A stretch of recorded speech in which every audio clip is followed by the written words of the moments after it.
কুংকি চৌধুৰী জ্ঞানশ্ৰী বৰাই কোনো জাতিদ্ৰোহী কাম কৰা নাই, কিন্তু বৰ্তমান সময়ত ছ'চিয়েল মিডিয়াত সামাজিক মাধ্যমত একাংশই যিধৰণে তেওঁলোকক উঠি পৰি ক্ৰিটিচাইজ কৰিছে, এইবোৰ কিন্তু কেতিয়াও গ্ৰহণযোগ্য হ'ব নোৱাৰে। তেওঁলোক অসমীয়া জাতিটোৰ শত্ৰু নহয়। তেওঁলোকে আমাৰ গণতান্ত্ৰিক ব্যৱস্থাটো নতুনত্ব আনিবলৈ চেষ্টা কৰিছিলে। গণতান্ত্ৰিক ব্যৱস্থাটো নতুন প্ৰজন্ম হিচাপে তেওঁলোকে প্ৰতিদ্বন্দ্বিতা আগবঢ়াবলৈ আগবাঢ়ি আহিছিলে। এই ক্ষেত্ৰত আমি তেওঁলোকক সহযোগিতা প্ৰদান কৰাটো অত্যন্ত প্ৰয়োজনীয়। কিন্তু তেওঁলোকে আদৰ্শ ক্ষেত্ৰত সকলো দলে নিজৰ আদৰ্শ প্ৰতিষ্ঠা কৰিবৰ কাৰণে চেষ্টা কৰিছে, আৰু তেনেস্থলত ৰাইজৰ দলৰ আৰু অসম জাতীয় পৰিষদৰ নতুন মুখ হিচাপে তেওঁলোক আহিছিলে, আৰু তেওঁলোকে এতিয়া যথেষ্ট ভোট লাভ কৰিছে যদিও পৰাজয় বৰণ কৰিলে। নিৰ্বাচনত জয় পৰাজয় থাকে আৰু এইটো একচেপ্ট কৰিব লাগিব। কিন্তু তাৰ পাছতো নিৰ্বাচন হৈ যোৱাৰ পাছতো তেওঁলোকক উৰাই ঘূৰাই একাংশ বিশেষ ব্যক্তিয়ে সমালোচনা কৰি থকাটো কেতিয়াও গ্ৰহণযোগ্য হ'ব নোৱাৰে। তেওঁলোকো আমাৰ অসমীয়াৰ সন্তান। তেওঁলোকেও নিজৰ ৰাজ্যখনৰ নিজৰ অঞ্চলটোৰ একোটা অঞ্চলৰ উন্নয়নৰ স্বাৰ্থত কি ধৰণে আচলতে উন্নয়ন কৰিব, জনপ্ৰতিনিধি হিচাপে কাম কৰাৰ তেওঁলোকে সপোন লৈ আগবাঢ়ি আহিছিলে। এই ক্ষেত্ৰত তেওঁলোকক সহযোগিতা বা তেওঁলোকক সমৰ্থন কৰাটোহে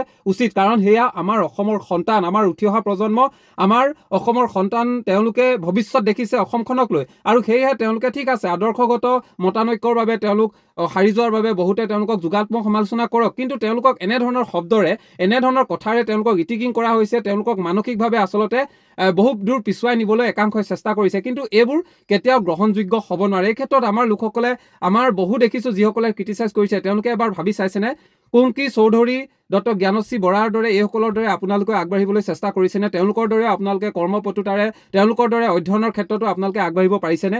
এইখিনি কথা তেওঁলোকক সমালোচনা কৰাৰ আগতে নিজকে এবাৰ প্ৰশ্ন কৰি চাবচোন। তেওঁলোকে এতিয়া পৰাজয় বৰণ কৰিলে, কিন্তু যথেষ্ট ভোটো লাভ কৰিছে, সঁহাৰিও পাইছে। ছ'চিয়েল মিডিয়াত সামাজিক মাধ্যমতো বহুতৰে পৰা তেওঁলোকে সঁহাৰি লাভ কৰিছে।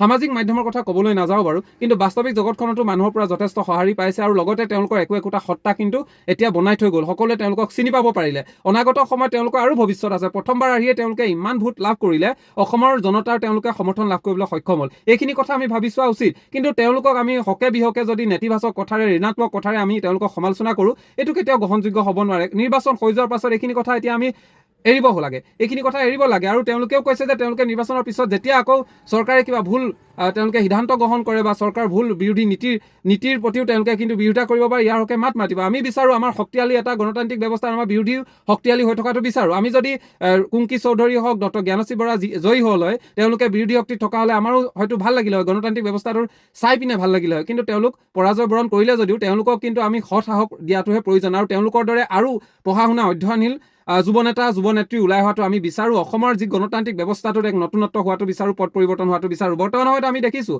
বিজেপিত বৰ্তমান সময়ত যিমানসকল বিজেপি বিধায়ক বহুকেইজন নতুন মুখৰ আহিছে, আমি এইটো স্বাগতম জনাইছোঁ, ভাল লাগিছে, কাৰণ আমাৰ যুৱ নেতা নেত্ৰীয়ে ভৰি পৰিব লাগে। কিন্তু তাৰ মাজতে সমান্তৰালভাৱে বিৰোধী দলবোৰো কিন্তু শক্তিশালী হোৱাটো অত্যন্ত প্ৰয়োজনীয়। তেতিয়া আমাৰ গণতান্ত্ৰিক ব্যৱস্থাটো সুস্থিৰ হৈ থাকিব। এই কথা জানি বুজিও একাংশই কিন্তু যি ধৰণে এতিয়া ট্ৰল কৰি আছে ডক্টৰ জ্ঞানশ্ৰী বৰাক বা কুংকি চৌধুৰীক, এইটো কিন্তু গ্ৰহণযোগ্য হ'ব নোৱাৰে। আৰু আপোনালোকে যিমান ট্ৰল কৰিছে নহয়, তেওঁলোক সিমানে আৰু আগবাঢ়ি গৈছে। তেওঁলোক এটা সময়ত কিন্তু তেওঁলোক জনপ্ৰতিনিধি হ'ব, ৰাইজে তেওঁলোকক নিৰ্বাচিত কৰিব। এইখিনি কথা আপোনালোকে মনত ৰাখক। এতিয়া আপোনালোকে যিকেইজনে আপোনালোকে ক্ৰিটিচাইজ কৰিছে, কমেণ্ট কৰি বিভিন্ন ধৰণৰ পাতলীয়া কথাৰে তেওঁলোকক আপোনালোকে কথা কৈছে, যিকেইজনে কৰিছে আপোনালোকে একেটা স্থানতে থাকি যাব, কিন্তু যাক সমালোচনা কৰিছে তেওঁলোক এটা দিনত ভূটা তৰাৰ দৰে জিলিকি থাকিব। এই কথা আপোনালোকে মনত ৰাখক।